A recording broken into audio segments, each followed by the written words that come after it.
Hello and welcome to Sports Zone. I'm your host, Tali Campbell from the Nanaimo Ice Center. Today, the Nanaimo Buccaneers took on the Oceanside Generals. Today, I speak to the third owner of the Nanaimo Buccaneers, Mark MacDonald. I will speak to the head coach of the Oceanside Generals, Bill Bestwick, and more. You're watching the Sports Zone.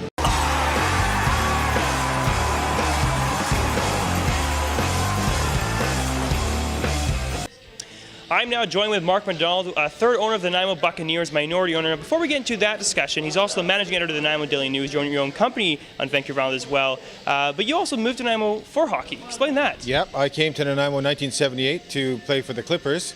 And back then, their farm team was the Nanaimo Buccaneers, Buccaneers. So I was actually the last goalie for the team in the very last game in 1979 before the team folded. So how did your junior career go? Fine. I played up until 81 with the Clippers, made the BC Hockey League All-Star team, and got a 4-year scholarship to United States International University in San Diego. So it's been fine. I still play old-timers hockey now. So. Good. And now you're minority owner of the Nanaimo Buccaneers. First off, why the Buccaneers? I know you played for them, but is there another reason? Well, for many years, I thought Nanaimo should have a junior B team, but Phil and Brenda Levesque have done a tremendous job in bringing the junior B league to Nanaimo, and I wanted to be a part of it, partly because I was the last goalie there. I thought would be neat, and I believe in what they're doing, and I believe in the program, and it's about local kids playing. So when we went out to raise money for the dressing room, I said, look, this is about local kids, and there's 18 local kids, give or take, on the team. So it gives them a chance to stay home and play and go to school. So it's all about building the community, and that's why I wanted to get involved. Now, Mark, you're a minority owner. For those who do not know what that means, what is a minority owner of the Nanaimo Buccaneers? I own a piece of the pie. The big piece of the pie is Phil and Brenda Levesque. And are you in any of the day-to-day operations, game day operations, any on-ice stuff, or are you kind of just the silent partner that backs up? No, I'm pretty much a silent partner. I told Phil and Brenda that I trust their judgment, and I stay in the background, anything I can do to help. But we do a little bit of marketing here and there and that. But yeah, no, it's their show, and I'm just happy to be a part of it. So. And last question: 5-10 years, where do you want to see the Buccaneers? A new arena? What do you want to envision? Well, I'd love to see a multiplex in the Nanaimo. Obviously, we talk about that quite a bit. That's what we really need. But I think the junior B team is going to be the mainstay here. If I gauge it correctly, at some point, Nanaimo is going to get a multiplex, which means a Western Hockey League team, and the BC Hockey League will have to move somewhere else, just because the market doesn't demand that. But if you have a Western Hockey League team and a junior B team, I think it's a perfect match. A Western Hockey League team is going to draw outside players, and it's a very high level of hockey. I just watched a game in Victoria, fantastic hockey. But Junior B gives our kids a chance to play and stay at home, right? So that's why I think long term that's the best way to go. I think the BC Hockey League has a great history here. I've been involved, played in it, believe in it. But I think Nanaimo as a city has reached WHL size, and at that point the Junior B is a great addition to the Western Hockey League as well. Great, thanks, Mark. Okay, you're welcome. That is Mark MacDonald, the third owner for the Nanaimo Buccaneers. We're here at the Ice Center. A 4-0 win for the Buccaneers over the Oceanside Generals. I'm now joined with Aaron Schultz, our Buccaneers reporter. A slow start for the Generals? Absolutely. The Buccaneers, they just controlled the game all the way in the first period, but the Generals made it really easy for the Buccaneers tonight. Undisciplined, did not have a good forecheck. They did not get much shots in the first period, and the Buccaneers, they were the benefits of a lot of Generals turnovers in the first period. It just wasn't good enough for the Generals here tonight. Jackson Jane, I think, was outstanding in net. Would you say so too? Well, he got a shutout, so he was perfect tonight.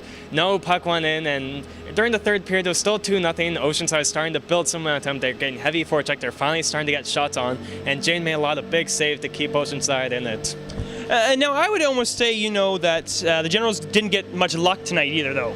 No, there was a lot of chances tonight. There was lots of pucks that went wide for the Generals tonight.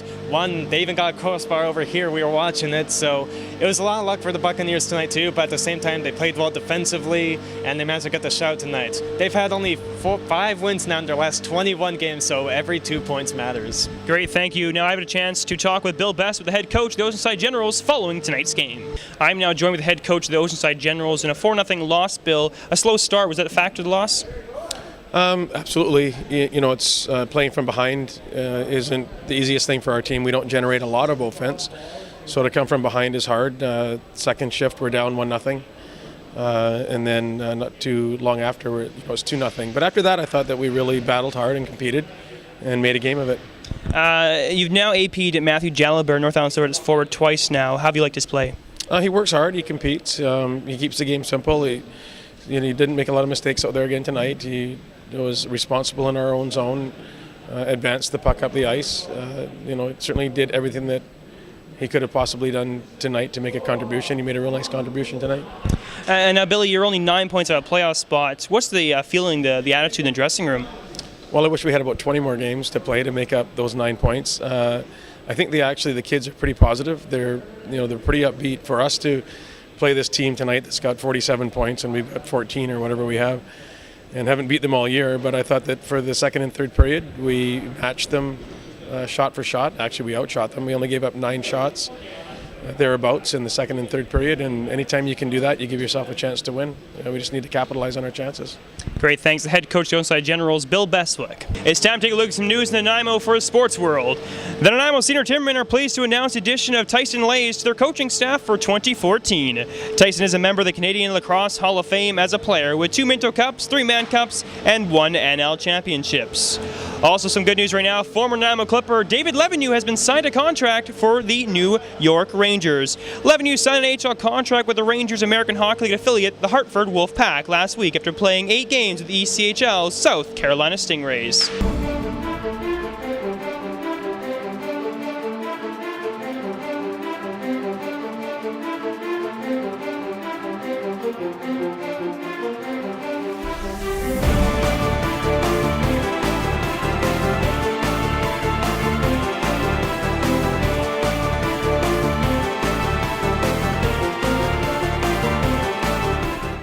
And that's all for this edition of the Sports Zone. I'm your host, Tali Campbell. Thank you to our Buccaneers reporter, Aaron Schultz, cameraman, Madison Boone, editor, Christopher Munns-Micklin, and of course to our guests, Mark MacDonald and Bill Bestwick. For the Sports Zone, I'm Tali Campbell. We'll see you right here next week.